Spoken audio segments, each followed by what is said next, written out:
Munich ni hanya transit city day trip. Kita orang telah drive melalui pelbagai mountain pass. Tak sangka aku Switzerland cantik macam ni. Dan juga kita orang telah singgah ke negara ke-6 terkecil di dunia, iaitu Liechtenstein. Assalamualaikum, welcome back to my channel Meng Mahawangsa.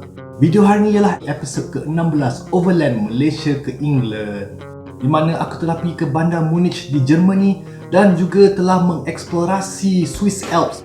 Sebelum tu, kepada mereka yang belum subscribe, jangan lupa tekan butang subscribe sekarang.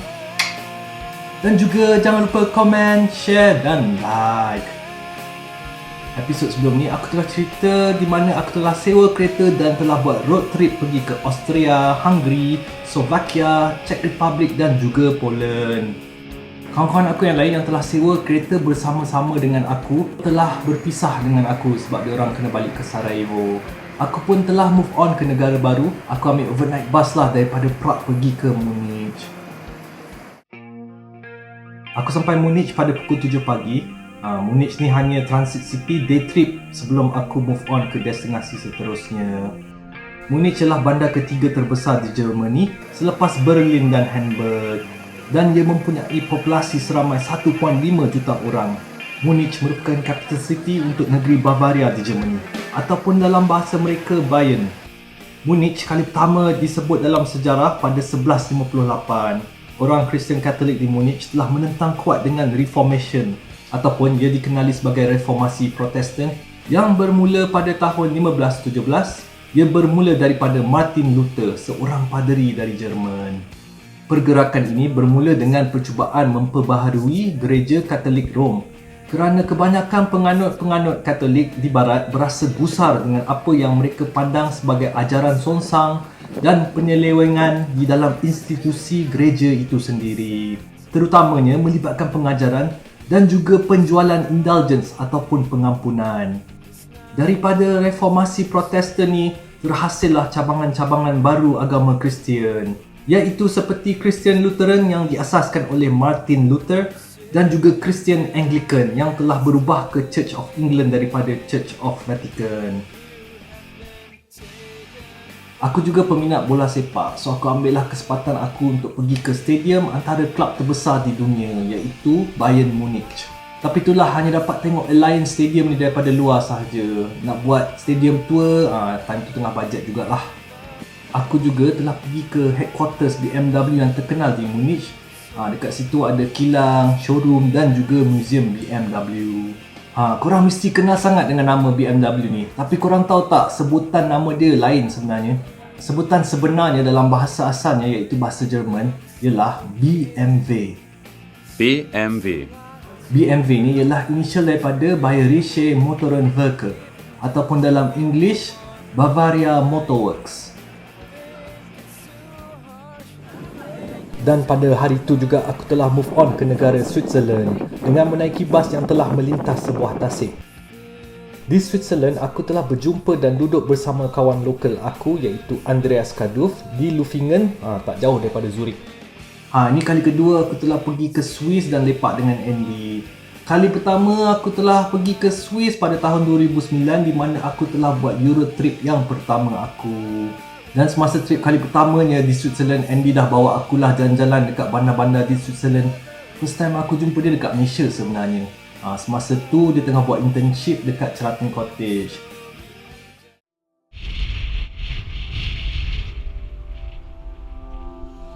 So dengan masa yang aku ada dekat Switzerland kali ni, Andy telah bawa akulah ke mountain pass yang terbaik dekat Switzerland. Dan ia merupakan antara trip highlight aku semasa di Europe. Tak sangka aku Switzerland cantik macam ni.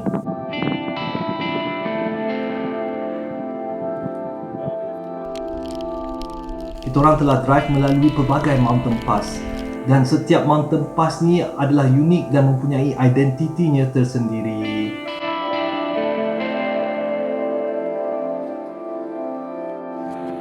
Mountain Pass ni ialah jalan raya yang terdapat melalui banjaran gunung. So kalau kita ikut jalan raya Mountain Pass ni, di bahagian tertinggi jalan raya ni dikenali sebagai pass. Mountain Pass ni hanya buka pada musim sama dan akan tutup apabila turunnya salji yang pertama.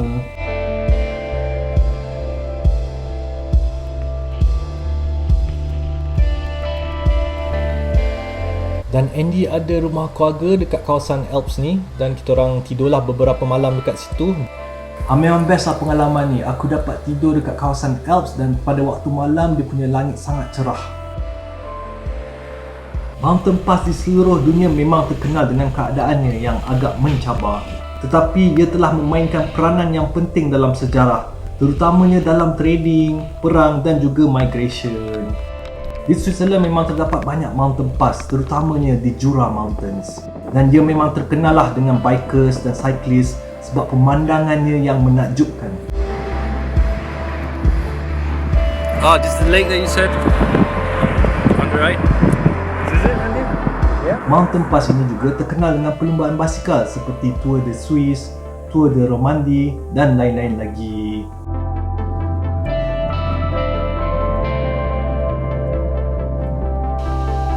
Sepanjang drive di Swiss Alps ni memang biasalah kalau terserempak dengan tasik-tasik, empangan-empangan dan juga di celah-celah bukit terdapat waterfalls. Kita orang juga telah cross satu mountain pass ni yang merupakan border di antara Swiss dan Itali.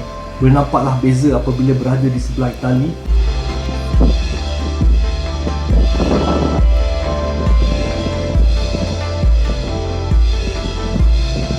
Sepanjang trip aku dekat Swiss Alps ni, antara mountain pass favourite aku ialah Julia Pass.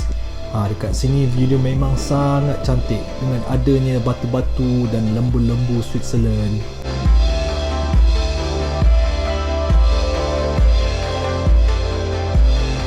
Selain itu juga aku telah teman Andy pergi paragliding.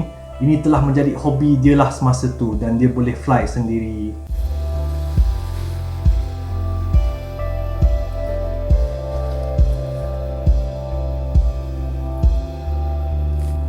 Aku juga telah berjumpa dengan Aunty Ruth. Aunty Ruth ni ialah aunty kepada kawan baik aku daripada sekolah iaitu Khalid. Arwah Uncle Khalid iaitu Pak Tin telah menjadi salah satu inspirasi aku untuk buat trip overland ni. Bayangkanlah Pak Tin dah buat trip ni dah lama dah. Pada zaman 70-an dia telah overland daripada Malaysia sehinggalah ke Switzerland. Dan di Switzerland dia telah jumpa Aunty Ruth dan diorang telah berkahwin lah. Paling best sekali apabila Andy repeat bawa aku ke Swiss Alps dengan naik motor pula. Dan dia telah bawa aku ke Susten Pass sekali lagi. Sebab kali pertama kita orang pergi, dia punya weather agak teruk jugalah. Dan kali ni memang clear dan nampaklah view cantik.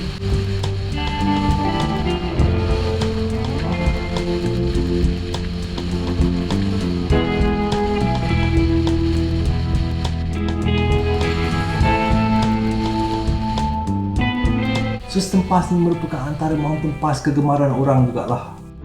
Ni first time lah aku naik motor jalan-jalan macam ni. Best gila. Tapi Andy agak menyesal jugalah.